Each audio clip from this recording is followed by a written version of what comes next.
If you want to be happy in your relationship, there's only one way to do it. The first thing you need to do before you decide to give yourself to this man and to stay with him for maybe the rest of your life, ask yourself if you are willing to accept him just the way he is. What we women do wrong is that we always look at the potential of a man. We see what he can be. We don't see what he actually is. We think, yeah, he has a beard, but no worries. Once we're together and we're married, I'll make him shave it off. Or he has this ridiculous hobby. He loves expensive cars.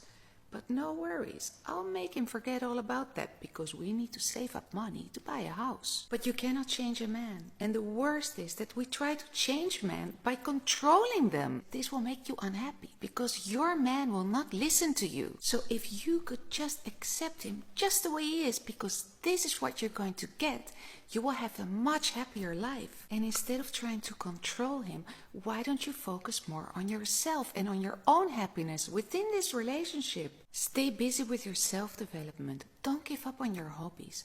Go out with your girlfriends. That's how you make sure that your well-being is not completely dependent on what he gives you or not. Because one thing I can tell you from my experience of being married, the only one who is responsible for your happiness in that relationship is you. How to add value to a man's actions? It's very simple. All you need to do is to see how much effort he put in those actions. For example, a simple text maybe takes a few seconds.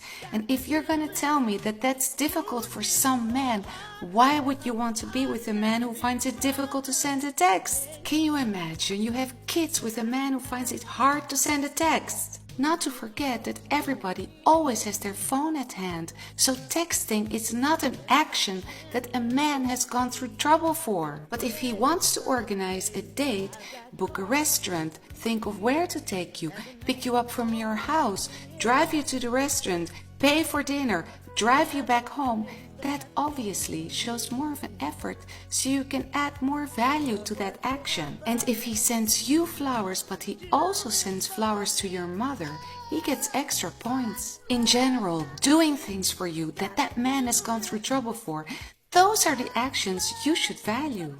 If you like this guy but you haven't heard from him for a while, this is the simplest way to get his attention. You call him up or you text him and you ask him for his help. And the safest way is to ask him his opinion about something that you know men know about. And don't forget to be a little flirty. It's a win-win situation. He gets attention and an ego boost. He can feel like a hero, and you can see if he's